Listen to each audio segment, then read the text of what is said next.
রমাজান মাসে কিছু স্পেশাল আমল আছে। মুরব্বী আব্বাজানরা একটু মনোযোগ দিয়ে শুনবেন, আমাকে যারা শুনছেন সবাই একটু মনোযোগ দিয়ে শুনবেন। নাম্বার 1, রমাজান মাসের সবচেয়ে বড় আমলের নাম হচ্ছে তাহাজ্জুদ এবং দোয়া। তাহাজ্জুদ এবং দোয়া আপনি চিন্তা করে দেখেছেন কখনো? অন্য মাসে তাহাজ্জুদ পড়া যতটা কঠিন, রমাজান মাসে তাহাজ্জুদ পড়া ততটা সহজ। সুবহানাল্লাহ পড়লেন না কেন? এটা হিসাব দিচ্ছি। রমাজান মাসে বান্দা তাহাজ্জুদ পড়তে না উঠলেও কিন্তু সাহারি খাইতে উঠাই লাগে। ঠিক আছে না কথাটা? ঠিক আছে না? ঠিক আছে না? উঠতে হয়। এখন আপনি উঠে গেছেন এক ঢিলে দুই পাখি। কথাটা শুনছেন না আপনারা? এক ঢিলে কয় পাখি? দুই পাখি। আপনি উঠে গেছেন সাহারি খাওয়ার জন্য, মাশাআল্লাহ। একটা কাজ করবেন, সাহারি খেতে উঠে গিয়েছেন, ওয়াশরুমে যখন যাবেন, জরুরত সারা হয়ে গিয়েছে, সুন্দর করে খুবই অল্প সময় মনোযোগ দিয়ে ওযু করে নেবেন। ওযু করে এসে জাস্ট 2 রাকাত তাহাজ্জুদ, বেশি সময় লাগে না। পরিপূর্ণ মনোযোগ দিয়ে পড়লে 5 মিনিট, আচ্ছা 6 মিনিট। 2 রাকাত থেকে এর চেয়ে বেশি সময় লাগে? 5 মিনিট লাগে বা 6 মিনিটই ধরলাম। যান, এই যে 2 রাকাত পড়ে আপনার যত চাওয়া আছে, পান নাই, বউ চাই আল্লাহর কাছে চান, জান্নাত চাই আল্লাহর কাছে চান, গাড়ি চাই আল্লাহর কাছে চান, যা আছে প্রত্যেকটা বিষয় তাহাজ্জুদের জায়নামাজের রবের কাছে চাওয়ার দরকারটা আছে না নাই? সব সময় আল্লাহর কাছে রমাজান মাসে তাহাজ্জুদের জায়নামাজে আমরা দাঁড়াবো এবং দোয়াও করব। রাজি আছেন তো ইনশাআল্লাহ? তাহাজ্জুদ যে পড়ে তার মনে যে আল্লাহ কি পরিমাণ শান্তি দেয়। এবং আমি একটা বিষয় খেয়াল করেছি ব্যক্তিগতভাবে, যারা তাহাজ্জুদের নামাজ পড়ে তাদের দিনটা শুরু হয় বরকত দিয়ে, এবং ভোর থেকে নিয়ে রাতে ঘুমাবার আগ পর্যন্ত একটা মানসিক প্রশান্তি কাজ করে যে আজকে আমি তাহাজ্জুদের জায়নামাজে আল্লাহর কাছে দাঁড়িয়েছিলাম। সুবহানাল্লাহ পড়, কি যে একটা মানসিক শান্তি কাজ করে বোঝাবার কোনো ক্ষমতা আমার কাছে নাই। এজন্য আমার মুসলিম একরাম যারা এসেছেন, আমাকে যারা শুনবেন ইউটিউবে ফেসবুকে, দয়া করে রমাজান মাসে তাহাজ্জুদ আমরা মিস করবো না। ঠিক আছে ইনশাআল্লাহ? বলেন ইনশাআল্লাহ। 1 নাম্বার। 2 নাম্বার যে আমল আমরা মিস করবো না সেটি হচ্ছে রমাজান মাসে আমরা ট্রাই করবো জামাত যেন মিস না হয়ে যায়। জামাত যেন মিস না হয়ে যায়। অনেকে দেখবেন সাহরির সময়, এই যে আগে বললাম, এত পরিমাণে খায়।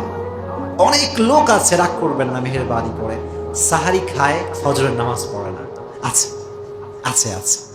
ওই খেয়ে খাইছে না, যেখানে খাটে খাইছে খাটেই ঘুমায় যায়, খাটেই ঘুম। মানে ভাবে যে যেহেতু রোজা রাখতেই হবে, সাহারি না খেলে কি হয়, একটু খাই। তুই সাহারি খাইলি, নামাজ পড়লি না, ভাই তোর রোজার কি অর্থ? রোজা কবুল হতে পারে আল্লাহর কাছে, বাট যেই রোজায় নামাজ নাই, আপনারাই বলেন সেই রোজার যে যথেষ্ট মূল্য ছিল এটা কি থাকবে? বলেন না কেন থাকবে? অতএব রমজান মাসে আমরা ট্রাই করব জামাত যেন মিস না হয়ে যায়। এবং সব সময় একটু শেখায় দিচ্ছি আমাদের সবাইকে আমি, যখনই সাহারি খাওয়া শেষ, সাহারি খেয়ে দয়া করে বিছানায় শুবেন না। অনেকে দেখা যায় ভাবে যে 5 মিনিট, জাস্ট 5 মিনিট শুয়ে আবার উঠে যাবো। এটা হয় না। শয়তান কঠিন চালাক। ওই যে আপনাকে আগে গুতায় রাখছে, ওই গুতার ঠেলা এখনো যায় নাই ভাই। আপনারা জানেন যে রমজান মাস শয়তানকে আবদ্ধ করা হয় শিকল দিয়ে। এখন সবাই কয় হুজুর রমজান মাসে শয়তান থাকে বন্ধ, মানুষ শয়তানি কেন করে? এই প্রশ্ন আছে না? আছে না? আচ্ছা, মনে করেন একটা গাড়ি এখানে আছে, ছোট্ট একটা গাড়ি, ঠেলা গাড়ি। যদি একটা ঠেলা আপনি মারেন, ঠেলা মারছেন আপনি মাত্র 2 সেকেন্ডে, এটা গড়ে গড়ে যাবে কি যাবে না? বলেন যাবে কি যাবে না? আপনি আগে গিয়ে ঠেলা না মারলেও গাড়ি কিন্তু যাবে। কেন? ওই যে একটা ধাক্কা মারছেন, ওই ধাক্কার প্রভাবটা এখনো আছে। তো রমাজান মাসে শয়তান বন্ধ থাকে কথা সত্য, কিন্তু এই যে বাকি 11 মাস যে গুতা মারছে না একটা ধাক্কা, ওই ধাক্কায় মানুষ চলতেছে। শয়তানি করতেই আছে, প্রেম করতেই আছে, জুলুম করতেই আছে, ব্যবসায় দুর্নীতি করতেই আছে। ওই ধাক্কা এখনো দূর হয় নাই। এজন্য যদি জামাত মিস করতে না চান, সাহারি করার পরে কখনোই শুবেন না, সোজা উঠে মসজিদে আসবেন। কোরআন শরীফ থাকে, এখানে থাকে, বায়ে থাকে, যেখানে থাকে, বা পকেটে নিয়ে আসবেন। জামাত শুরু হওয়ার আগ পর্যন্ত বসে বসে কোরআন পড়বেন। রাজি আছেন তো ইনশাআল্লাহ? ইনশাআল্লাহ বললে আল্লাহ তৌফিক দান করে। পড়েন ইনশাআল্লাহ। জামাত মিস করবেন না। 2 নাম্বার, 3 নম্বর যে আমলটি আমরা কেউ মিস করবো না সেটি হচ্ছে ইশরাকের নামাজ কেউ মিস করবেন না। ইশরাকের নামাজ মিস করা যাবে না। ইশরাকের নামাজ কখন? সূর্যাস্তের পরে। এই যে ভোর ভোর হয় তখন জাস্ট 2 রাকাত ইশরাকের নামাজ পড়বেন। রাজি আছেন তো ইনশাআল্লাহ? এই আমলটা অনেক দামি। যেহেতু আমরা অন্য সময় বেশিরভাগ সময় ঘুমে থাকি, রমাজান মাস যেহেতু আমাদের একটা আমলের মাস, ইবাদতের মাস, আমরা যখন ফজরের নামাজ পড়বো বাসায় যাব না, চুপচাপ বসে থাকবো, যেখানে ছিলাম সেখানে দেখবো যে সূর্যাস্ত কখন হচ্ছে, সূর্যাস্ত শেষ, 2 রাকাতের শাক পড়বেন ওই জায়গায় দাঁড়িয়ে। রাজি আছেন তো ইনশাআল্লাহ? আল্লাহ তৌফিক দিবে তো বললেন ইনশাআল্লাহ। আচ্ছা, আর একটা আমল শেখাই দিচ্ছি, মাত্র 3 মিনিট সময় আমার কাছে আছে। সেটি হচ্ছে রমাজান মাসে একটা শিডিউল করবেন, কোরআন পড়ার শিডিউল, কখন কখন পড়বেন। অনেকে দেখবেন পুরো রমাজান মাসে একটা খতম তেলাওয়াত করা না। অনেক লোক এরকম আছে, বলে যে আমার বউ 30 খতম, আমার স্বামী 50 খতম, আর তুমি বলে আমি এমনি খতম, আমি এমনি খতম। নিজে পড়ে না, মায়ের নাম কয়, বোনের নাম কয়। ভাই, মায়ের ইবাদত দিয়ে ছেলে জান্নাত যেতে পারবে না।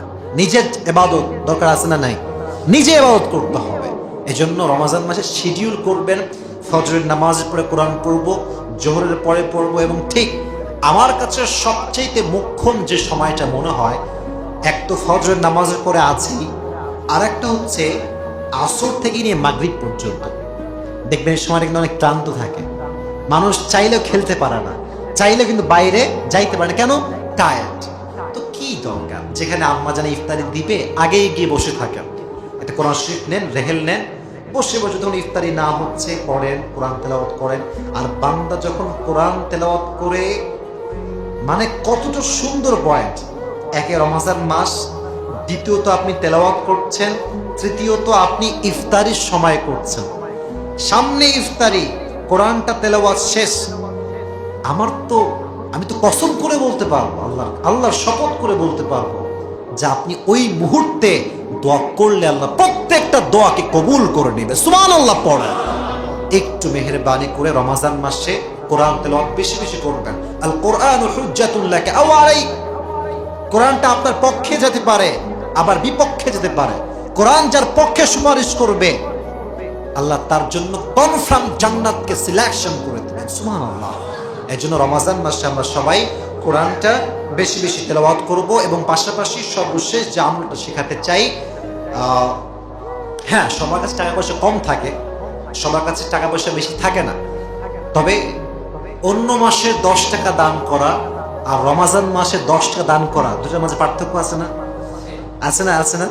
আচ্ছা, আপনার হাদিসটা শোনেন নাই?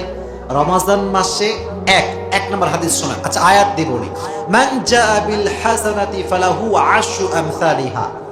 বান্দা যখন আল্লাহর জন্য একটা ছোট্ট নেকি করে, আল্লাহ নিজেই বলছেন ওইটাকে আমি 10 গুণ বাড়াই দেই। আরো জোরে পড়েন সুবহানাল্লাহ। আর রাসূল বলছেন যখন বান্দা রমাজান মাসে কোনো ভালো কাজ করে, আল্লাহ ওইটাকে 70 গুণ সওয়াব বাড়ায় দেয়। 1 টাকা দান করলে কি পরিমাণ সওয়াব হবে একটু চিন্তা করেন।